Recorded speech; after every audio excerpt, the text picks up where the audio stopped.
দিনে নাটক, রাতে আটক। আপনি এখনো শহীদদের লিস্ট করতে পারেননি। এই আন্দোলনে কোনো ষড়যন্ত্র খুঁজে কোনো লাভ নেই। আমরা যা করতে পারিনি, তোমরা তা করেছো। আমরা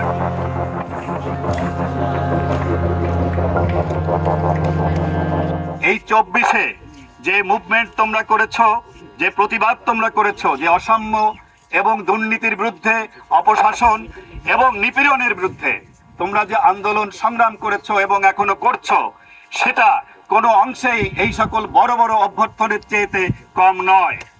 এবং এটিকে আমরা বলবো যে তোমরা হচ্ছ এই 24-এর নতুন মুক্তিযোদ্ধা। এই মুক্তিযোদ্ধাকে আমরা সালাম জানাই। আমরা যা করতে পারিনি, তোমরা তা করেছো। আমরা ক্লাসরুমে শিখিয়েছি, কিন্তু তোমরা হাতে কলমে, আমরা শিক্ষক, আমাদেরকেও শিখিয়ে দিয়েছো কিভাবে এই রাষ্ট্রযন্ত্রকে নাড়া দিতে হয়। আমাদের বিশ্ববিদ্যালয় সহ যত শিক্ষার্থীকে আপনারা বলেছেন যে আটক করবেন না, সেই জন্য শিক্ষার্থী ভাইদের কথা শুনে আমার ভালো লেগেছে। দ্রোহ কাব্য রূপ পেয়েছে। দিনে নাটক, রাতে আটক। এগুলো না বুঝার মতো মূর্খ অপদার্থ নয় এই বাংলাদেশ নামক বিদ্যাপীঠের শিক্ষার্থীরা। শিক্ষা গ্রহণ করার জন্য প্রস্তুত হন, এখনো সময় আছে। আমরা একই জায়গার মানুষ। আমরা পাকিস্তানি বা ভারতের কেউ নেই এখানে, সব আমরা নিজেরা। যারা এই অশান্তি তৈরি করছেন তারা সাবধান হয়ে যান। আমাদের শিক্ষার্থী যিনি এই ন্যায্য আন্দোলনকে সমন্বয়ক হিসাবে নেতৃত্ব দিয়েছেন জাহাঙ্গীরনগর বিশ্ববিদ্যালয়ের সবুজে ঘেরা এই ক্যাম্পাসে, তিনি হচ্ছেন আরিফ সোহেল, আন্তর্জাতিক সম্পর্ক বিভাগ 47 ব্যাচের শিক্ষার্থী। লজ্জা এবং দুঃখের কথা, তার বিরুদ্ধে যে মামলা হয়েছে, অভিযোগ করা হয়েছে তিনি নাকি সেতু ভবন ওখানে ধ্বংসযজ্ঞ চালিয়েছেন। আপনারা তো সবাই মোবাইল নিয়েছিলেন সেদিন, তাই না? বলুন তো, আরিফ সোহেল কি জাহাঙ্গীরনগর বিশ্ববিদ্যালয়ের বাইরে গিয়ে নেতৃত্ব দিতে পারে? তাহলে বুঝতে পাচ্ছেন কিসের তদন্ত, কিসের মামলা। পুলিশ ভাইয়েরা, দয়া করে এই সব বন্ধ করুন। আবু সাইদকে নিয়ে যা করেছেন, এফআইআর-এ যা লিখেছেন, একটা শিশুকে কারারুদ্ধ করে যা করেছেন, আমি বিশ্বাস করি সরকার প্রধান খুব ভালো করে স্মরণে রাখবেন।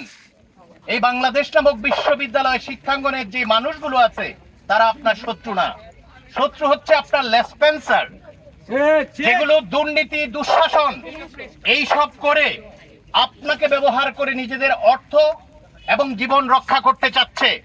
তারা এখন বুলেটের সামনে বুক চিতিয়ে দাঁড়াতে জানে এবং এই যে সমস্ত ভয়কে উপেক্ষা করে, সমস্ত কর্তৃত্ববাদকে অকার্যকর করে দিয়ে আজকে যে নতুন করে আমাদের স্বাধীন হবার পথ সুগম হচ্ছে, সেখানে আমরা জানি যে ছাত্ররাই বৈষম্যের বিরুদ্ধে একটা ন্যায্য আন্দোলনের ভেতর দিয়ে এটা শুরু করেছিল।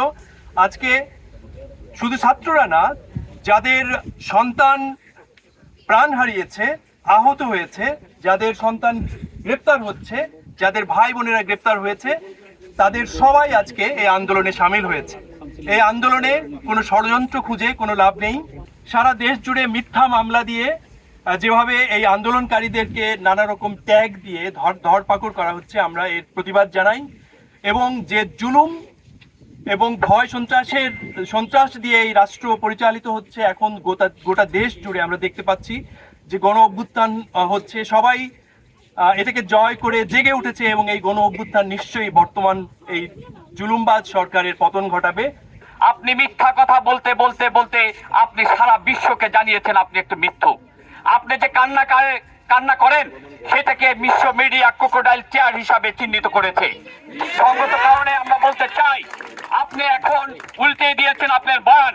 এখন আপনি বলেন আপনার মেট্রো রেলের চেয়ে জীবন নাকি আপনার কাছে মূল্যবান, অনেক মূল্যবান প্রাণ ঝরে গিয়েছে। অথচ ধিক্কার জানাতে চাই, আপনি এখনো শহীদদের লিস্ট করতে পারেননি। আপনি তাদের তালিকা করে এখনো জাতির সামনে প্রকাশ করতে পারেননি। আপনার লজ্জা থাকা উচিত। ক্রমাগতভাবে ইন্টারন্যাশনাল মিডিয়া আপনাকে যেভাবে বলছে আপনি কিন্তু বুঝছেন না।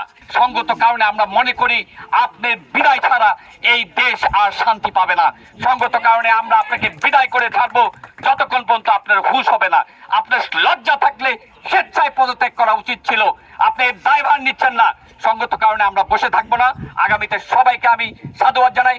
আমাদের প্রাণপ্রিয় ছাত্রছাত্রীরা তাদের কিছু দাবি নিয়ে পথে নেমেছিল এবং তাদের কিছু দাবি সঙ্গত হোক অসঙ্গত হোক আমাদের শোনার সময় তাদেরকে দেওয়া উচিত ছিল। আমরা হয়তো কম শুনেছি।